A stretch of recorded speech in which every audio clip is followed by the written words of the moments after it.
All right, everybody, Sylvia here. Thank you for joining me. Today, I'm going to be doing something a little bit different. I recently picked up a safety device.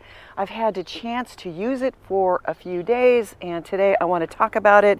It is the Garmin Varia bike radar, and I want to talk about its intended use, how I have it mounted. We're going to go for a ride. I'm going to show you in real time how the information from this bike radar is displayed on my cycling computer. And then when I come back, we're going to go into the trailer. I'm going to upload the information to Garmin Connect. And from there, it's going to be available on any device. And I'll show you how the information is displayed on my iPhone and my MacBook, and also drill down further to get more information from a third-party website. It's a lot to cover. Let's go.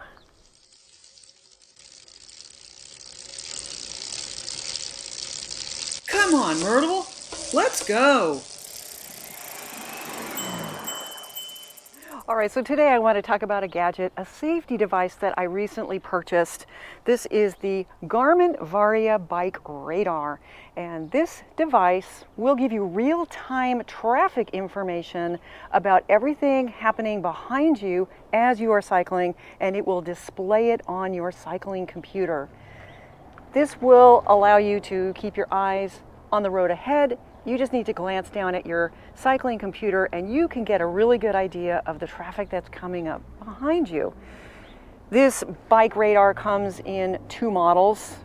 This is the RTL 515. I paid just over $200 for it. You can see it comes with a rear flashing light. I thought that was helpful. There's another model that is smaller, lighter, less bulky. It does not have a tail light. It's also cheaper. And I've had this for just about a week, and this is not going to be a review, but I really found this device to be interesting enough to share the information with you. One of the first things I needed to figure out when I got this is, like everything else in the cycling industry, it is designed for a diamond frame and upright bike, and since I ride a trike, I needed to figure out where and how I was going to mount it. So let me show you what I did. All right, so let me show you guys what I have here. A lot of different things displayed. Here is the Garmin Varia bike radar. This is my Garmin Edge 130 Plus cycling computer.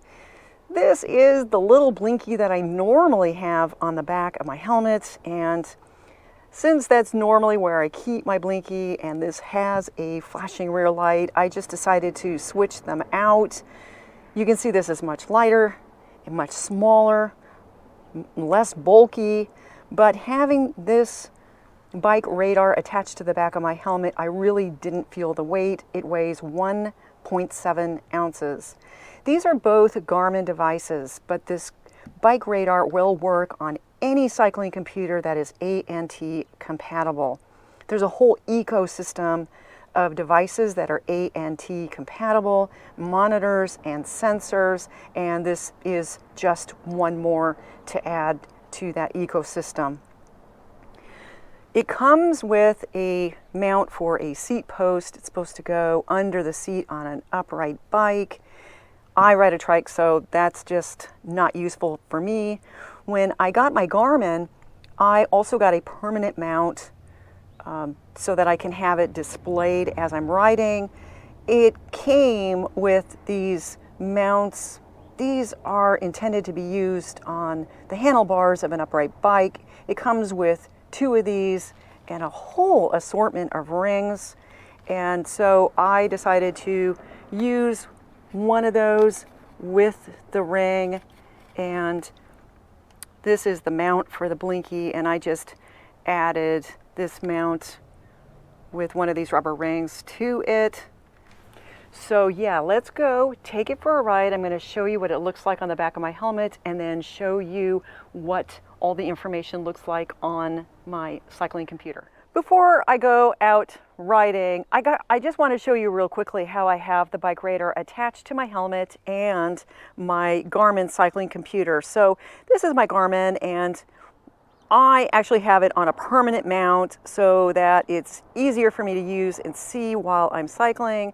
And the mount is like a quad lock. It's very secure. And this is the exact same mount that is used for the bike radar.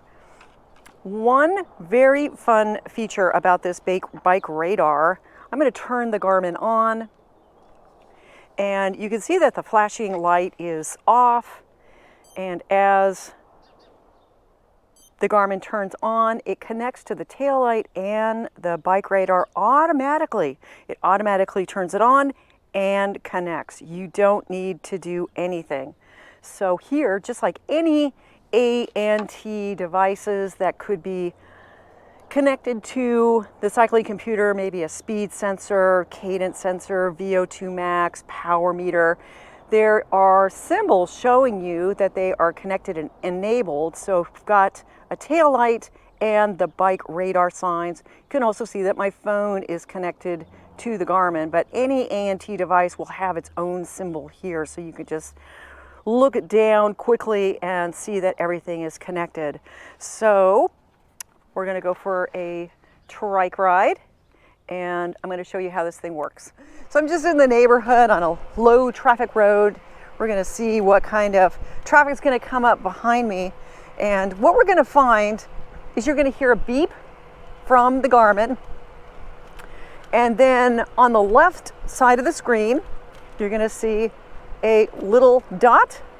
Boy, look at that, right on cue. And it's going towards an arrow. And that arrow is me. And that dot was the car that just passed us. And so you can see traffic in real time as you are cycling. You do not need to turn your head. You don't need to look behind you. So I can just glance in my mirror and see what kind of traffic is it. Is it something that I need to be concerned about, especially on a road like this? There's not very much traffic, but there's also no bike lane and plenty of room to move over if I felt like I needed to. Okay, so you can see there is the dot, and the car is just passing me. So I have turned onto a much busier road. So here we've got two vehicles recognized behind us, and one has just passed us. And now the second one comes up. Here comes a third.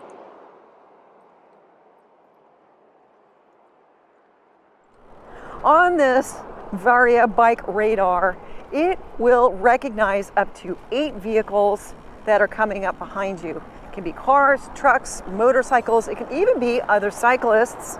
Or like, for instance, I am on a golf cart path, so I would get notification if there's a golf cart coming up behind me. It kind of reminds me of being on a group ride and the sweep is yelling out, "Car back." And so I'm getting a notification every time a car comes up behind me, and it's just a small beep. And then I can just glance in my rear view mirror and I can see what's happening. If they get close enough that the bike computer deems that this is maybe dangerous, you're going to see lights flash on the screen on both sides telling you maybe you need to take evasive action. The bike radar recognizes a car from 450 feet behind you. On a street like this that's very busy, traffic is moving quickly, that'll give you 10 seconds. Obviously on lower traffic roads where cars are going slower, you're going to have more time. And a lot of times, if, for instance, I'm on a road with a logging truck, I can see them coming up behind me and there's other traffic coming towards me, I just get off the road and just give me another alert to say, hey, look around. But that kind of gives you an idea of what it looks like in real time as you're cycling. that you're getting traffic information to keep you safer while you're cycling. So I am on a very low traffic road and I'm about to turn on a road. It's much busier. Okay, so now I've started up again and you can see there's 2 cars behind me. One of them turned. Ha, they both turned. So here comes another car that's coming up behind me. I'm actually in a lane of traffic. We got 2 cars now, and one of them just passed, and one of them is staying behind me because it is behind me. And so, thank you. And so now I have turned into the church, and both the dot and the arrow have disappeared. I am back in my trailer. I have uploaded the file to Garmin Connect. All the information is now available on any device. I want to show you guys what it looks like on my phone, and then it's going to be much clearer on my laptop. I also installed another app on my Garmin to make the information from this bike radar available in the file. This is something that I got off of Garmin Connect IQ store. It was very, very simple to install. It's a company called mybiketraffic.com. And so I'm going to show you what this information looks like. And then we're going to go to this third-party website, and it's going to use the data from the Garmin so that you can drill down even further to get more information. So, all right, let me show you what it looks like on my phone. So I'm going to show you this on my phone, hand holding the camera. This is the Garmin Connect app. I'm going to click on this. There's probably a much better way to do this, but it brings up just basic information, short route, odd route. I'm going to click here. It's going to give us some graphical information. So we have our speed over time, elevation, temperature, which is totally whack because I had the Garmin sitting out with the sun beating down on it. And then here, this is what I want to show you. This is the new information. We have vehicle count, approach speeds, vehicle speeds. And you can quickly see that at the beginning of the route, it was very low traffic, and then we turned onto a much higher traffic road. Down at the bottom, this shows us the speeds of the cars when they were first detected by the bike radar. This shows you the speeds as the car approached. Let me show you what this looks like on my laptop. It's probably going to be a little bit easier. This is Garmin Connect, and very basic information up here. This is that funny looking route. I'm going to scroll down. You can see we've got elevation, speed, temperature, and then down here is the new information. And here again, you can see the vehicle count, and at first very low traffic road, and then we turned onto a road that had a lot more traffic. Down at the bottom is the absolute speed, and this is the speed of the cars as they passed. I want to pick a spot here. Let's just see, pick something that has some kind of contrast in it. So here at 28:22 on the route, a car was detected. It was going 50 miles per hour. And then as it passed, it slowed down to 40 miles per hour. Let me scroll up. This was the 31st car that the bike radar detected on this route. And if you go back up to the map, it shows you exactly where this data was collected. I want to show you a third-party app now, and this is going to require that we plug the Garmin into the computer, and you can see I have to go down to the Finder, and this is going to show me everything that's connected to my laptop. And I'm going to go into Garmin, and I'm going to click on Activity, and these are the files that are saved for every ride that I have done. I've taken one of those, I've dropped it onto the desktop. Now I'm going to go to a third-party website called mybiketraffic.com, and when you take that file and it's just a drag and drop, you get a map, and you can see there's like all these green dots. So these are all the cars that were detected by bike radar. They're all green, which shows me that all of the cars on this route that passed me did so safely. If the bike radar deemed that it was not safe, anywhere, any one of these cars, the green dot would turn to yellow or even red if it was a dangerous situation. You can drill down even more into these dots. Let me just pick this one. This is on the slower, lower traffic part of the route. So this car, when it was first detected, was 125 meters behind me. It was going 30 miles per hour. I was going 10 miles per hour. As this car approached and got closer, you can see it gives us the range and it collects data all the way until it's 10 feet, 3 meters behind me. So at first it was going 30 miles per hour and it slowed down to 24 miles per hour. I was going 10 miles per hour, and when it passed, I was going 11 miles per hour. Let me show you another one. Let's go to this higher traffic part of the route. I'm going to click on this dot here. And you can see that it's collecting data from 3 vehicles. This was a higher traffic area. There was a lot more cars. And the first time this particular car was detected, it was 106 meters behind me, was going 50 miles per hour. I was going 9 miles per hour. And then it continued to collect the data as it was passing, getting closer. And then at 34 meters, it was going 40 miles per hour. I was going 7 miles per hour. You know, this was pretty close to where I turned around. And so I think as I turned, the bike radar lost connection to those cars. And that's why the closest you see is 34 meters behind me. All right, so in conclusion, do I think that this device is helpful? And I have to say yes. Particularly for someone like myself, I am often riding alone on streets. And if you are someone who does racing, maybe randoneering, maybe touring, I really do think that this is a very valuable safety device. I have been on lots of roads that had high commercial traffic on them. And I have noticed that if traffic is coming towards me, it can often drown out the sound of trucks coming up behind me.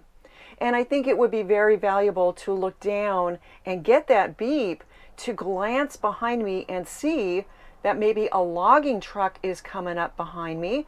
And if there's a lot of traffic coming towards me, I may deem that it's important just to get off the road. If a truck is coming up, or a car or any kind of vehicle is coming up close behind and the bike radar deems that they are too close, you will get a warning on your cycling computer. And I think that can be very valuable information. I was thinking that maybe for trail riding where there's no cars, you know, why would you need this? And it has occurred to me that particularly within recumbents and especially trike riding, you know, they can be lollygagging, very social, maybe riding side by side. And they're not always paying attention to know that there's a cyclist coming up behind. And I think it could be very valuable to get that beep on your cycling computer. It would almost be like somebody yelling, "Rider back, car back." And you could just glance in your mirror, see that there's a much faster cyclist coming up behind you, and move over. There's another scenario that I put into the just in case category. Kind of falls into wearing a seatbelt, using your helmet. I personally have never needed a seatbelt or my helmet, but I still use them. Every time I drive, I use my seatbelt. I always wear my helmet. And I can see that if you ever had an altercation with a car, maybe law enforcement involved. You've got to call an attorney. You're involving your insurance company. And I think that having this information from the bike radar on Garmin Connect and mybiketraffic.com could add just enough more information to back up your case so that perhaps a claim or a case may swing in your direction because you have this information, and it may not without it. Now, of course, if you don't have a cycling computer that is ANT compatible and you're thinking about getting this, you're going to have to get both of those things. Gets a little bit pricey, but it certainly could be well worth it. So these are just some of the ways that I think this bike radar is helpful. Like I said, I've only had it for a few days. It's entirely possible that I'm going to learn of more features and more ways that it is helpful. But please leave a comment in the comment section below. Stay safe, and I will see you next time.